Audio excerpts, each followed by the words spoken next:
পাকিস্তানের আকাশ রক্ষায় রচিত হলো এক নতুন অধ্যায়। আর এই অধ্যায়ের কেন্দ্রবিন্দুতে রয়েছেন এক সাহসী নারী আয়েশা ফারুক।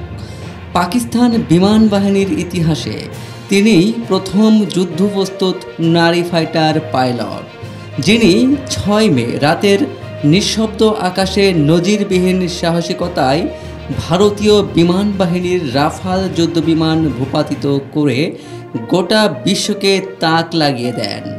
সামরিক বিশ্লেষকদের মতে এটি শুধু একটি সফল আকাশ যুদ্ধ নয়, বরং নারী নেতৃত্ব, প্রযুক্তিগত সক্ষমতা ও কৌশলগত চমৎকারিত্বের এক যুগান্তকারী দৃষ্টান্ত। ঘড়ির কাঁটা তখন মধ্যরাত ছুঁই ছুঁই। নির্জন আকাশে রাডার ট্র্যাকিংয়ে ধরা পড়ে ভারতীয় একটি রাফাল যুদ্ধবিমান। পাকিস্তানের পাঞ্জাব প্রদেশের আকাশে মুহূর্তেই সাড়া ফেলেন ফ্লাইট লেফটেন্যান্ট আয়েশা ফারুক। অত্যন্ত কৌশলী এবং নিখুঁত পরিকল্পনায় ছোড়েন AIM-120 CMR AAM ক্ষেপণাস্ত্র। মাত্র 27 সেকেন্ডে আক্রমণ, 8.7 সেকেন্ডে বিস্ফোরণ এবং 4 সেকেন্ডে রাফালের চিহ্নমাত্র রাখেনি তিনি। বিশ্বজুড়ে সামরিক বিশ্লেষকদের মুখে তখন শুধু এক নাম, আয়েশা ফারুক। এই আক্রমণের মধ্য দিয়ে ইতিহাসের পাতায় নাম লেখান আয়েশা। তিনি বিশ্বের প্রথম নারী ফাইটার পাইলট, যিনি সরাসরি রাফালের মতো একটি আধুনিক যুদ্ধবিমানকে ভূপাতিত করেছেন। এ ঘটনা নিশ্চিত করেছে আন্তর্জাতিক বিভিন্ন সামরিক পর্যবেক্ষণ সংস্থা। এমনকি ফরাসি গণমাধ্যমও রাফাল ধ্বংসের বিষয়টি নিশ্চিত করে প্রতিবেদন প্রকাশ করেছে। আয়েশার জন্ম পাঞ্জাবের বাহাওয়ালপুরে। মাত্র 3 বছর বয়সে বাবা হারান। পরিবারে তখন শুধু লড়াই আর সীমাবদ্ধতা, কিন্তু সেই পরিবেশেই আয়েশাকে একজন সাহসী, আত্মবিশ্বাসী ও স্বাধীনচেতা নারী হিসেবে গড়ে তোলেন তার মা। আত্মীয় স্বজনের আপত্তি আর সামাজিক বাধা ডিঙিয়ে তিনি সিদ্ধান্ত নেন তিনি হবেন একজন ফাইটার পাইলট। আয়েশার যাত্রা ছিল কাঁটা ভরা। পাকিস্তানের রক্ষণশীল সমাজ এবং পুরুষ প্রধান পেশা হিসেবে পরিচিত বিমান বাহিনীতে নারীর প্রবেশ সহজ ছিল না।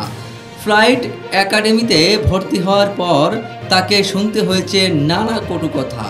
অনেকেই ভাবতেন তিনি সফল হতে পারবে না, কিন্তু নিজেকে প্রমাণ করতে গিয়ে আয়েশা পেছনে তাকাননি।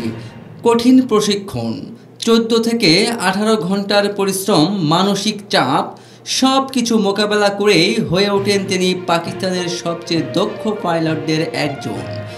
এক সাক্ষাৎকারে আয়েশা বলেন, আমাকে নারী বলে কেউ আলাদা করে দেখেনি।